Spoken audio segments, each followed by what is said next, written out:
Are you thinking about adopting a senior pet? If so, good for you. As you probably know, most people going to the shelters are looking for those adorable puppies and kittens, and it can be harder for the older pets to find their forever homes. So, you are doing an extra good deed when you think about adopting a senior pet. But although there are definitely advantages to having a gray muzzle hanging out in your home, there are some special challenges as well. Here are four questions to ask yourself when you're considering adopting a senior animal. The first thing you want to do is think about, what do you imagine doing with your new family member?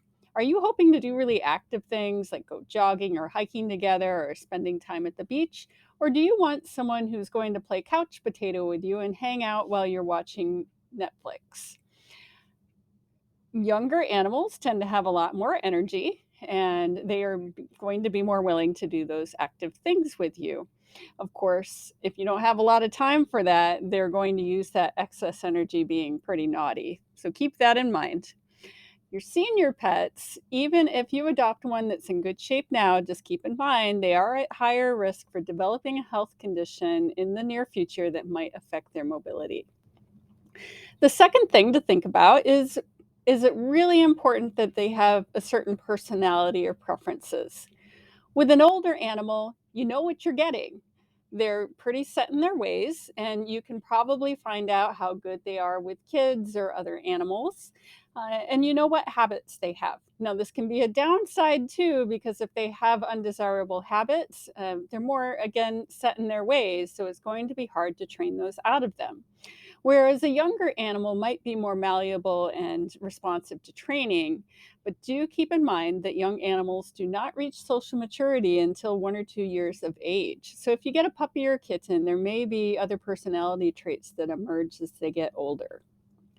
The third and most important consideration is, what types of resources and how much time do you have to put into integrating this new family member into your life and giving them the long term care that they may need.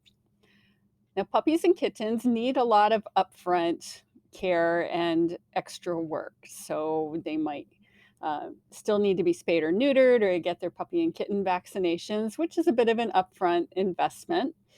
And they're probably going to need some training. Most animals aren't the perfect pets right out of the box. You need to be able to put the time, energy, and money into that.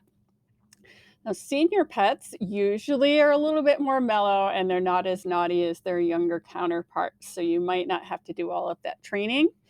But do keep in mind that even if they're healthy now, they are at a higher risk of developing a chronic health condition, which may mean more vet bills in the short term. And it might mean needing to take time out of your schedule to give them treatments at home. So think about how that might work into your lifestyle.